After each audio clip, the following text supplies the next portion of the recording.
حضرات، ایک بات کا ہمیں اور یاد رکھنا ہے، دھیان کہ ہمیں اس مبارک مہینے میں بدگمانی سے بچنا ہے۔ یہ ہمارے معاشرے میں بڑی تیزی سے پھیلتی جا رہی ہے۔ اکثر لوگوں کو دیکھا گیا ہے کہ وہ ایک دوسرے کی طرف سے بدگمان ہوتے ہوئے نظر آتے ہیں، ایک دوسرے سے معلوم کرتے ہوئے نظر آتے ہیں کہ تو نے آج روزہ رکھا ہے، کہ تو نے آج نماز پڑھی ہے۔ کسی کی چہرے کی طرف کو دیکھا، کوئی خوش نظر آیا تو دیکھ کر کے اندازہ لگا لیا کہ اس کا روزہ ہے یا نہیں ہے، وغیرہ وغیرہ۔ تو میرے کہنے کا مطلب اور مقصد صرف یہ ہے کہ ہمیں بدگمانی سے بچنا ہے۔ اللہ ہمیں بدگمانی سے بچنے کی توفیق عطا فرمائے۔ یہ بہت بری برائی ہے، یہ بندے کی نیکیوں کو تباہ کر سکتی ہے، یہ بندے کے تمام تر اچھائیوں کو مٹا سکتی ہے، اور یہ بدگمانی اللہ کی بارگاہ میں بھی بندے کو ذلیل کر دیتی ہے اور اسے جہنم کے دروازے تک پہنچا دیتی ہے۔ میرے پیارے، ہمیں بدگمانی سے بہت ہی سختی کے سنگ بچنا ہے، بہت ہی کوشش کرنا ہے کہ ہمارا برا ذہن نہ بنے، کسی مومن بھائی کے تعلق سے بدگمان نہ ہو جائیں، کسی کی طرف سے بدگمانی نہ آ جائے دل میں۔ دیکھیں، میں ایک روایت آپ کو سناتا ہوں، بدگمانی کتنی بری چیز ہے، مسلمانوں کو اس سے کیسے بچنا چاہیے۔ حضرت سید الطائفہ جنید بغدادی رضی اللہ تعالیٰ عنہ، یہ ولی ارشاد ہے اپنے وقت کے، غوث اعظم رضی اللہ تعالیٰ عنہ کے مبارک سلسلے کے بہت عظیم بزرگ ہیں، جن کو حضرت جنید بغدادی رضی اللہ تعالیٰ عنہ کہا جاتا ہے۔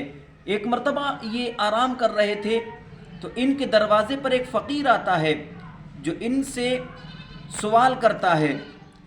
تو حضرت جنید بغدادی اپنے بستر سے اٹھے اور اس فقیر کے سوال کو پورا کیا، مگر دل میں بدگمانی پیدا ہو گئی کہ ہٹا کھٹا ہو کر کے بھیک مانگتا ہے، اس کو تو ہونا چاہیے کہ کام کرے، مزدوری کرے اور اس سے رزق حلال حاصل کر کے اپنے بچوں کی اور اپنے گھر والوں کی کفالت کرے۔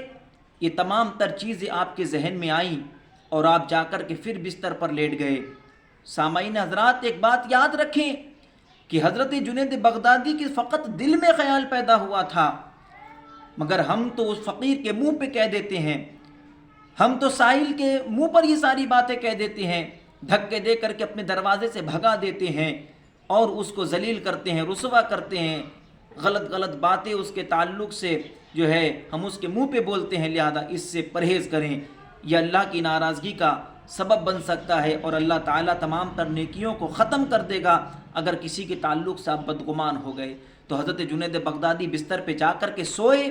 سونے کے بعد میں انہوں نے خواب دیکھا، میدان محشر قائم ہے، قیامت قائم ہو چکی ہے، لوگوں کا حساب ہو رہا ہے، لوگ پریشان ہیں قیامت کے میدان میں، تمام تر لوگ یہ چاہ رہے ہیں ہمارا حساب پہلے ہو جائے تاکہ ہم جنت میں پہلے چلے جائیں۔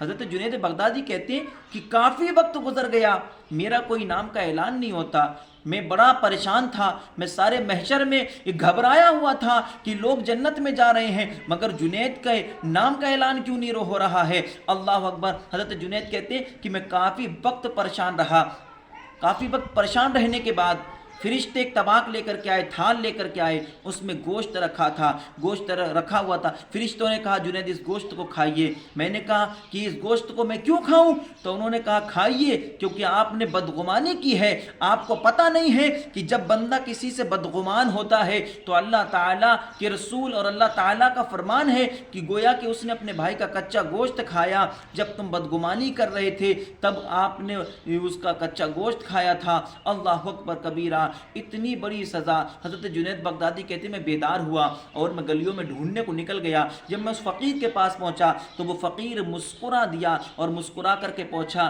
کیا دیکھ کر کے آئے ہو؟ اللہ اکبر۔ حضرت جنید بغدادی کہتے ہیں میں نے اس سے معافی مانگی تو اس فقیر نے کہا جنید ہر کسی کو دیکھ کر کے بدگمان نہ ہو جائے کرو، کیا پتا اللہ کی طرف سے کون آپ کے دروازے پر آیا ہے۔ ارے تم اللہ کا شکر ادا کرو اس بات پر کہ اللہ نے تمہیں دینے والا بنایا ہے اور دوسروں کو لینے والا بنایا ہے۔ اگر اللہ تمہیں اس فقیر کی جگہ پر لا کر کے کھڑا کر دے تب بتاؤ آپ کیا کہو گے۔ اللہ اکبر کبیرہ۔ بہت روئے اس بات پر، گڑ گڑائے جنید بغدادی، اللہ کی بارگاہ میں معافی مانگی اور اپنے مریدین سے کہا، اپنی وصایا شریف میں آپ نے یہ بات لکھی ہے، آپ نے اپنے مریدوں سے کہا کہ اے میرے غلاموں کبھی کسی مسلمان سے بدگمان نہ ہونا، کیونکہ بدگمانی اللہ کی بارگاہ میں بندے کی نیکیوں کو ختم کر سکتی ہے۔ اگر عروج پانا چاہتے ہو، مقبولیت پانا چاہتے ہو، تو جیسا خیال آپ اپنے لیے پسند کرتے ہیں ویسا ہی آپ اپنے دوسرے مومن مسلمان کے لیے پسند کریں، اسی میں بھلائی ہے۔ وآخر دعوانا ان الحمد للہ رب العالمین۔